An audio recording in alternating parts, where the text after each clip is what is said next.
زندگی میں پہلی دفعہ کائنات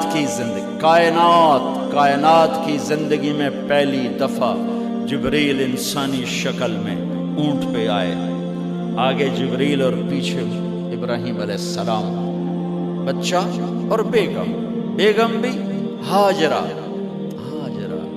20-22 سال عمر، چلو سارا سے بیٹا ہوتا وہ بھی 80 سال کی ہو گئی تھی، تو ایک عورت زندگی گزار چکی ہے تو اس کو جدا کرنا آسان تھا۔ ہاجرہ شہزادی 22 سال 20 سال عمر، چلتے یہ دن 3 ہفتے لگے، 4 لگے، مہینہ لگا، 2 ہفتے لگے، پتہ نہیں، اللہ ہی جانتا ہے۔ لیکن جب مکہ کی وادی میں پہنچے، جب نہ انسان، نہ درخت، نہ پانی، نہ سایہ، نہ غذا، اور ایک نشیب وادی جس کے چاروں طرف پہاڑ، صفا، مروہ، جبل ابی قبیس اور جبل ہندی یا جبل عمر، آج کل اس کا نام ہے، پتہ نہیں اس وقت کیا نام تھا، اب تو سارے صاف ہو گئے۔ یہ 4 پہاڑوں میں ایک نشیب آیا، تو جبریل نے کہا یہاں اپنے بچے اور بیوی کو اتار دیں اور واپس چلے جائیں۔ جب آگ میں ڈالا تھا تو ایک لفظ نہیں بولے تھے،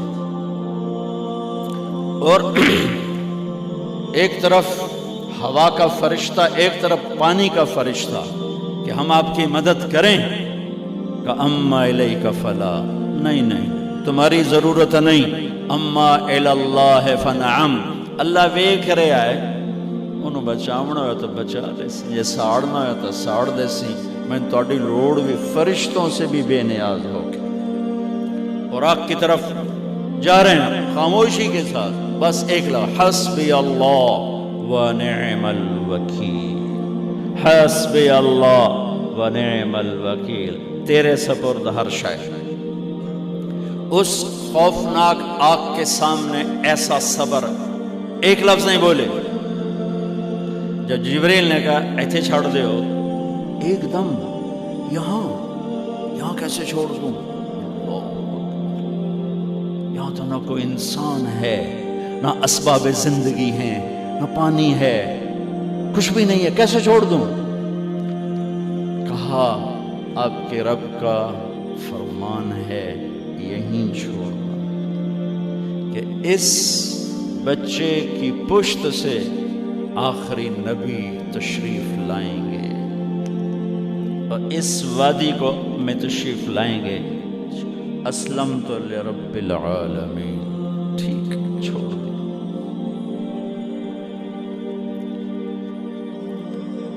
ہاجرہ تو نبی نہیں ہے نا، ہاجرہ تو شہزادی ہے، تو جب واپس مڑے وہ حیران ہو گئی، یہ کیا کر رہا ہے، یہ کیا کر رہا ہے؟ تو انہوں نے پوچھنا شروع کیا، اب کیا یہ کیا، مجھے کیوں چھوڑ کے جا رہا ہو؟ امر، خاموش، جواب نہیں دینا۔ بچہ گود میں ہے، تصور کرو 4000 سال پہلے دا مکہ میں کیویں وکھائی، میں آپ نہیں ویکھ سکتا تو انہوں کیویں وکھائی، کالے پہاڑ، انسان نہیں، ہوا کی سنسناہٹ، دھوپ کی تپش، پہاڑ کی آگ، پتہ نہیں کون سا مہینہ تھا، اللہ ہی جانے، اور وہ جاری ہیں ساتھ ساتھ، کیوں میرا قصور کی ہے، میں نے چھڑیا کیوں ہوئی، جاندہ کدے پہ ہیں، کوئی غلطہ دس۔ چلتے چلتے کدئی پہنچے، کدئی کوئی 3 میل، تو ہاجرہ کو خیال آیا یہ اللہ کے نبی ہیں، کوئی اتو نہ گل لائی ہو، تو 3 میل کے بعد اللہ امرک، کیا یہ اللہ نے کہا ہے کہ میں نے اتنے چھاڑ دے تو میرے پتر نو، اللہ کیا ہے؟ تو ابراہیم علیہ السلام نے سر ہلایا، کہ اذن لن یضیعنا اللہ۔ ایک اور ہاجرہ نے جنم لیا، پہلے ایک ماں بن کے سوچ رہی تھی، بیوی بن کے سوچ رہی تھی، اب وہ ایک مومنہ بن کے سوچ ابھری، ایمان والی بن کے سوچ ابھری، اچھا جاؤ جس رب نے کہا ہے وہ رب مجھے ضائع بھی نہیں کرے گا۔ میں جب تصور کرتا ہوں میری آنکھوں کے بند ٹوٹ جاتے ہیں کہ اس نے خامند کو جاتے ہوئے کیسے دیکھا ہوگا۔ پچھا پیکے تک کوئی نہیں جتے اس جاتے بہ جاؤں، کوئی چار بندے بھی کوئی نہیں، چلو پردیسی صحیح، عزت دا زمانہ آئی، ہر ایک دی بیٹی نو بیٹی سمجھا جاندہ آئی، پیچھے کوئی نہیں ہے، وہ اپنے خامد کو دیکھے جا رہی ہے اور وہ پیچھے مڑ کے دیکھنے کی ہمت نہیں فرما رہے ہیں۔ جب وہ چلتے چلتے پہاڑ کی چوٹی سے نیچے اترے، پھر وہ بوجھل قدموں سے واپس ہوئی۔ میں الفاظ کہاں سے لاؤں کہ اس چال میں درد دل میں ہوتا ہے۔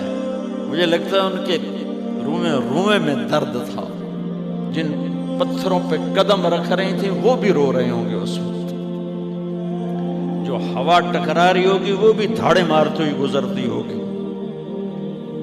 چمکتے سورج آگ برساتا ہے وہ آنسو برسا رہا ہوگا اس وقت۔ اور ابراہیم جیسی ہستی، عزم کے پہاڑ، صبر کے پہاڑ، جب پہاڑ سے نیچے ہوئے تو ایک دم اونٹ سے چھلانگ لگا تھا، بیوی نے نہیں دکھایا۔ جب نیچے ہو گئے، بیگم غائب ہو گئی، پہاڑ سے نیچے اترے، پھر یوں منہ کر کے ہاتھ اٹھائے، ربنا انی اسکنت من ذریتی بواد غیر ذی زرع عند بیتک المحرم۔ میرے رب تو میں نے امر کیتا ایتھے چھڑ اے جنگل، نہ بندہ نہ پرند، میں چھڑ کے اے جاندہ پیا، اسلمت لرب العالمین۔ ابراہیم علیہ السلام کی زندگی پیغام ہے، ہمیں بیوی بچے چھوڑنے کو نہیں کہہ رہا، ہمیں کہہ رہا ہے جھوٹ چھوڑو، فحاشی چھوڑو، بدماشی چھوڑو، بددیانتی چھوڑو، خیانت چھوڑو، شراب چھوڑو، بدکاری چھوڑو، جوا چھوڑو، ظلم چھوڑو۔ ہم سے یہ مطالبہ، چھوٹا جا مطالبہ ہے۔ ابراہیم کے آگے تو دو بیویاں اور بیٹھی تھیں، ایک سارا، ایک مدین کی ماں، دو بیویاں، فلسطین کی بستی آباد سرسبز۔ ہاجرہ کے پاس کیا تھا؟ کالے پہاڑ، پانی بھی کوئی نہیں ہے۔ مجھے خیال آتا جب رات آئی ہوگی تو رات کا اندھیرا، پہاڑوں کا اندھیرا، کالے پتھروں کا اندھیرا، گہری وادی کا اندھیرا، ان سارے اندھیروں میں ایک عورت کا تصور کرو، معصوم بچے کو گود میں لے کے جب بیٹھی ہوگی تو تاروں نے ابھر کے دیکھا ہوگا کہ یہ کون مائی ہے۔ تاروں کو مسکراہٹ سے تشبیہ دی جاتی ہے۔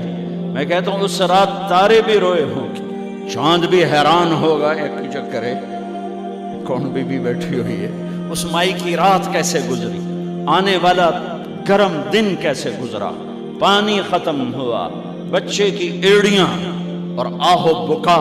اللہ زمزم پہلے کیوں نہ کڑھیا؟ اللہ کو پتا تھا میں نے زمزم نکالنا ہے، پہلے کیوں نہیں کڑھیا؟ انہوں روایا کیوں؟ مانو دوڑایا کیوں؟ صفا مروہ پھر پھر پھر پھر سینہ پاٹ گیا۔ یہ میرے اللہ نے دنیا کو امتحان کی جگہ بنایا ہے۔ قل الف لام میم احسب الناس ان يتركوا ان يقولوا آمنا وهم لا يفتنون ولقد فتنا الذين من قبلهم فليعلمن الله الذين صدقوا وليعلمن الكاذبين۔ میں تسی کلمہ پڑھا ہے نا میرا، اب میں امتحان لوں گا۔ تسی پہلی تو دوئی چ نہیں جامن دین دیو جب تے امتحان پاس نہ کرے۔ پہلی تو دوئی بھی کوئی کلاس ہوندی نہیں، امتحان دیو، امتحان دیو، پاس ہو گئے چلو ہن دوئی بہاؤ، نہیں پچھا لے جاؤ۔ ہے میرا اللہ کہتا تمہیں جنت دینی ہے، اپنی رضا دینی ہے، تھوڑا تو میں نو کھڑکاون دیو، کچھ تو میں کھڑکاواں گا، لیکن اوئے ہائے اتنا نہیں۔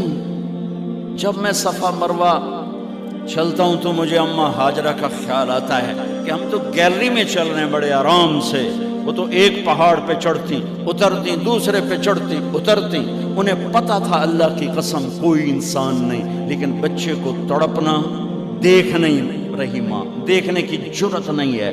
صفا مروہ، صفا مروہ، صفا مروہ، صفا مروہ، 7 چکر کے بعد نا وہ ہمت جواب دے گئی۔ اگر ہمت ہوتی تو شاید وہ اور چلتی، اور بے بس ہو کے گری ہیں،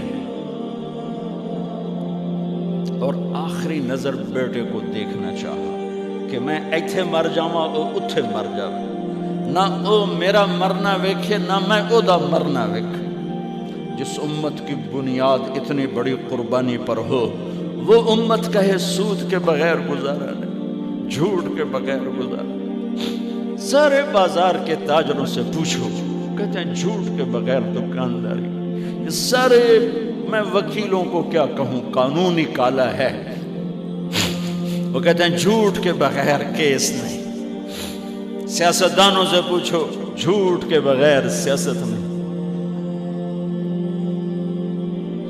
کہاں سے لائے ہو یہ علم؟ کس کو جھٹلا رہے ہو؟ اپنے نبی کو؟ کون سے پیمانے بنا دیے تم نے؟ تو کلمہ توحید و رسالت کے، عشق رسول کے کون سے پیمانے بنائے ہیں؟ میرے نبی نے فرمایا میرا امتی ہر گناہ کر سکتا ہے، ایک جھوٹ کبھی نہیں بولے گا، ایک دھوکہ کبھی نہیں دے گا۔ سارا پاکستان جھوٹ اور دھوکے کا گٹر بن گیا ہے۔ بازار، شہر، دیہات، منڈیاں، فیکٹریاں، وزارتیں، صدارتیں، دفاتر، عدالتیں، جس ملک کی عدالت ظلم و ستم پر اٹھ رہے ہو، میں کتھے جا کے ہنج کٹوں، کتھے جا کے ٹکر مارا۔ یہ ہاجرہ کا قصہ اس لیے ہے کہ اللہ پر ہر چیز قربان کرو۔ قربان نہیں، اللہ ہر ایک سے نہیں لیتا، وہ حسین جیسوں سے لی، وہ ابراہیم جیسوں سے لی، وہ صحابہ سے لی۔ گندگی کے کیڑے تو وہ گر گئیں کہ میں یہاں مر جاؤں، اسماعیل وہاں مر جائے، اور نو میں نے ویکھے، میں نے ویکھے، لیکن ایک ایسے الوداعی نظر ڈالی کہ پتہ نہیں کہ میں مردہ پہ ہے۔ تو میرے رب کا غیبی نظام حرکت میں آ چکا تھا۔ ایک خوبصورت جوان کو دیکھا جو وہاں کھڑا ہوا ہے، تو ماں کی ممتا نے پھر انگڑائی لی اور پھر دوڑی، ساری تھکاوٹوں کو بھلا کر، پھٹے ہوئے سینے کو بھلا کر قریب آئیں تو وہ تو غائب ہو چکا تھا۔ جبریل انسانی شکل میں پر مارا، بچے کی ایڑیوں سے زمزم نکالا، پانی کا چشمہ نکالا، اور وہ غائب، وہ پانی ابل رہا تھا۔ ان کا زمزم زمزم، عبرانی زبان میں زمزم، رک جا رک جا۔ میرے نبی نے کہا اللہ میری ماں کا بھلا کرے، وہ زمزم نہ کہتی تو یہ پورا اللہ دریا بنا دیتے، پر اللہ نے انہوں کھوئی بڑا بنائی، دریا نہیں بنا بنا۔ کیا پانی ہے؟ کنویں کا پانی کھڑا ہو، بیچ میں مینڈک پیدا ہو جاتے ہیں، کیڑے پیدا ہو جاتے ہیں، کتنے پونگ پیدا ہو جاتے ہیں، مچھر پیدا ہو جاتے ہیں، اس میں گھاس نکل آتی ہے، کائی نکل آتی ہے۔ ساری دنیا میں پھر کے جاؤ دیکھو، واحد زمزم کا کنواں ہے جس میں مینڈک پیدا نہیں ہوتا، کیڑے پیدا نہیں ہوتے، پونگ پیدا نہیں ہوتے، کوئی مچھر پیدا نہیں ہوتا، کوئی گھاس پیدا نہیں ہوتا، کوئی کائی پیدا نہیں ہوتی، صاف شفاف۔ اور جو ہی اوپر سے موٹر چلتی ہے پانی کو کھینچنے کے لیے تو 6-7 سوراخ ہیں۔ سب سے بڑا سوراخ بیت اللہ کی طرف ہے، حجر اسود کی طرف ہے، اس سے پانی ابلتا ہے طوفان کی طرح، اور جو ہی موٹر بند ہوتی ہے تو وہ چشمے کا پانی، وہ سوراخوں سے پانی بند ہو جاتا ہے۔ یہ میرے رب کی مدد، نصرت، کہ تم اللہ کو راضی کرنے کے لیے قدم اٹھاؤ، تمہارا ہاتھ پکڑ لے گی، تم اس کی رحمت تمہیں اپنی چھاؤں میں لے لے گی۔